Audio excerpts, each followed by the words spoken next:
as the Pacers win Game 6, 125-108. Tyrese with 21, 13 assists, 6 boards, and 3 steals. And how about this Pacers team? Not a lot of people gave them the respect going into the postseason, but they've earned it. And somebody you don't see on here, Andrew Nembhard, he had 6 steals in this one, really played great defense against Jalen Brunson. OG Anunoby did his best, but yeah, you need more than 22 and 19 from your 2 All-NBA players in Karl Anthony Towns and Jalen Brunson. And with that, we bring in CBS Sports NBA analyst John Gonzalez and former NBA Coach of the Year and NBA champion Avery Johnson to unpack what we witnessed from the Pacers here in Game 6. John, I'll start with you. How did they get this done after the pressure kind of ramped up a little bit after that Game 5 loss where, quite frankly, they didn't show up? Yeah, we talked about it pregame, right, where they needed to close quarters and you needed Halliburton and Siakam to both be good, and that happened tonight. Halliburton, a little bit slow start, only 10 points through the first 3 quarters, but he was fantastic, phenomenal in the fourth quarter, 11 points in the fourth quarter. He ends up with 13 assists. He was distributing Obi Toppin, getting him involved, and Siakam went for another 30-piece. He had 31 tonight. And then the big thing for me, I thought, was just the fact that they are really good, the Pacers are, at creating turnovers and then turning that into offense, very similar to the Oklahoma City Thunder team that they're about to face in the NBA Finals. Tonight, they forced 18 turnovers that led to 34 points by the Knicks. That was just inexcusable by the Knicks, and a really good job by the Pacers up and down. And then on top of all that, not only were their 2 stars good, but their bench absolutely throttled the Knicks bench. It was 38-20 in the scoring, and it was only 20 points by the Knicks bench because they pulled their starters at the end of the game and got some garbage time points out of some of their bench guys. So I thought, front to back, especially in the second half and particularly in the fourth quarter, the Pacers were just the superior basketball team. When you're on TV, and John knows this, we're paid to entertain, but also educate the fans. And one of the things that I've shared in this series is if the Knicks are going to have a chance to win, they got to take care of the basketball and they have to defend the three-point line. I've been very consistent with that. If Indiana makes 12 or more threes, which they made 17 tonight, they shot 50% from the three-point line, this game is over. They dominated the third quarter, and then if you turn the ball over, it's a foot race with Indiana. The Knicks are going to lose that 10 out of 10 times. Sure, they got some different guys to contribute from an X-factor standpoint. Indiana's bench was amazing. Josh Hart probably shouldn't have even played tonight. He was that bad. That's just a fact. So again, give Rick Carlisle and the Indiana Pacers credit. Tyrese Halliburton, he was sensational tonight with that double-double. Jalen Brunson struggled over dribbling the ball tonight. But again, Indiana, this team is prolific from the three-point line, and they showed it tonight. They showed it tonight, but somebody else who really showed out, Andrew Nembhard, right? For most of this series, he was a liability on defense, right? Jalen Brunson was cooking him, and so were other players. But in this Game 6, he had 6 steals, right? Just 1 turnover, also hit some big shots. Avery, I'll start with you. What was it about Nembhard's defense that really suffocated and bothered Jalen Brunson, who's usually, ready to, do whatever he wants on the court? But I think it was a combination between Nembhard and Thomas Bryant, both of those guys, because Thomas Bryant, knocking down a couple of threes from the right corner, and then Nembhard, he was harassing Jalen Brunson on the defensive end. He was as good as Jalen Brunson was in Game 5. He was that good in Game 6. Tonight, Nembhard, deflections, steals, spacing the floor when he was on the offensive end and just being a threat offensively. And look at his line. Man, that's a serious line. 10 points, 8 assists, and 6 steals in a clinching game. Man, give him his flowers right now. Yeah, he was fantastic defensively tonight. He did a really good job on Jalen Brunson. And you're right, Chris. I mean, Jalen Brunson has eaten all series long. This is the first game in this series that Jalen Brunson didn't crack 20 points.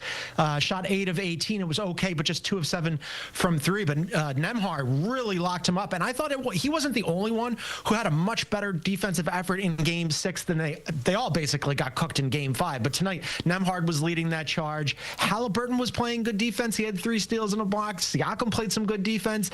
He had a couple blocks. Obi Toppin, off the bench, gave them energy, gave them an extra 18 points. He had 3 blocks in this game, including a big block late on OG when OG thought he had a clear path to the basket, an easy layup, and Obi came out of nowhere. I just thought their effort, and Avery mentioned as well, Thomas Bryant too, just everybody from the starters to the deepest bench guys really picked up their effort level. You didn't get as much effort and energy in Game 5. Well, I guess they saved it all, guys, for Game 6, but it was consistent from the first quarter to the last. And here's the real deal, and John knows this. We give all of the credit to all these role guys, role players, X factors. But what about Pascal Siakam? This guy's won a championship alongside Kawhi Leonard. He knows how to win a championship. He's going back to the NBA Finals. Did it against his old teammate, OG Anunoby. Let's give him credit because he played big in his closeout game with those 31 points, and he did it on both ends of the floor. 31 points, Coach. 10 of 18 from the field, so very efficient. Also had 3 blocks. So like you said, both ways he got it done, and this is why he is an NBA champion. Now, when we look at Tyrese Halliburton, though, he's still trying to secure his first ever NBA championship. What does this mean for his Pacers legacy, John, that he's gotten to the NBA Finals, especially the way it's all happened this season? Yeah, I mean, it's been a huge season for him. He made All-NBA again, but there were these doubters, right? I keep coming back to this athletic story, the poll that they had, where there are 450 players, Chris, and Avery in the NBA, and some 73 of them, I believe it was, responded to it and called him the most overrated player in the NBA. It's small sample size, right? But everybody made a huge deal out of it. Well, all these anonymous people, the 73 anonymous people who called him overrated, should flip that around and make it underrated because he's been that good this postseason. He's had big shots, big game winners. He went for that monster 32-point triple-double in Game 4. Now he comes back tonight and has the big double-double, plus he's playing defense, plus he has that fourth quarter. He's been fantastic. And for him to lead them in this season to the NBA Finals for the first time in 25 years, there are fully formed humans walking around who weren't even alive 25 years ago, the last time the Pacers went to the NBA Finals. And anybody outside of Indiana who would have told you that these Pacers were going to come through the playoffs and go to the NBA Finals and come out of the Eastern Conference that was led all season long by the Cavaliers, who they beat, and the Boston Celtics, who got knocked out in the last round, would have been lying to you. Nobody outside of Indiana thought that was going to happen, but they've been such a consistent basketball team because of Halliburton, because of Siakam. Since January 1, only the Oklahoma City Thunder, who they're about to face, have had more wins in the regular season and the postseason than these Pacers. So I think it's going to be a fantastic Finals, and all credit to Halliburton. He played his butt off. I'm glad. I just want to go back to something that Avery said, right? Giving Pascal Siakam his flowers. Well, we just learned that Siakam got Eastern Conference Finals MVP. So there are his flowers and then some, okay? The voters saw what they saw, and they were like, look, Pascal Siakam, he was that dude for the majority of the series, and now he is looking for a second NBA title. Now, we're going to get to this NBA Finals, right? But first, Avery, we have to talk about the Knicks. What do they do in the offseason? Maybe, I don't want to say coaching because Tibbs is a great coach, but not sure if he's going to be able to get them over the hump. Perhaps some, roster lineup changes. What exactly do you think they need to do to make sure they can get to the NBA Finals next season? Well, I think fundamentally they have to figure out how to play better basketball offensively at this stage of the NBA playoffs when Jalen Brunson is in the game, and move him off the ball. Because at this stage of the game, they're so easy to game plan for when you know he's going to bounce the basketball 25 times on every possession. So what type of offense that you can create where it's equal opportunity offense, get him off the ball. Sure, he can get it back, but the other guys, other four players on the floor feel empowered to score. And you can tell when he goes out of the game, it's a different type of energy and the ball's moving. And it's what I used to call 0.5. You got 0.5 seconds to pass it, shoot it, or dribble it. So, but again, when he's in the game, the ball just sticks too much in his hands. So I think they got to figure that out. And then they got to continue to add to this roster, draft correctly, try to find another guy that can get his own shot off, especially doing what we call butter. Butter is when they have 7 seconds or less on the shot clock. You got to find somebody that can get their shot off during that time, or what we called also 911, not named Jalen Brunson. Yeah, it's a little bit 911 for Leon Rose this offseason, right? Because he's kind of restricted in what he can do. He gave up all those draft picks for Mikal Bridges, and then they made the trade for Karl-Anthony Towns, who had his best offensive season. But coming into this series, just 2 games ago when they started to switch up the lineup, when Tibbs finally decided, oh, right, that starting lineup that we favored all season long of Jalen Brunson, Karl-Anthony Towns, OG, Bridges, and Hart was getting absolutely throttled. They were getting cooked.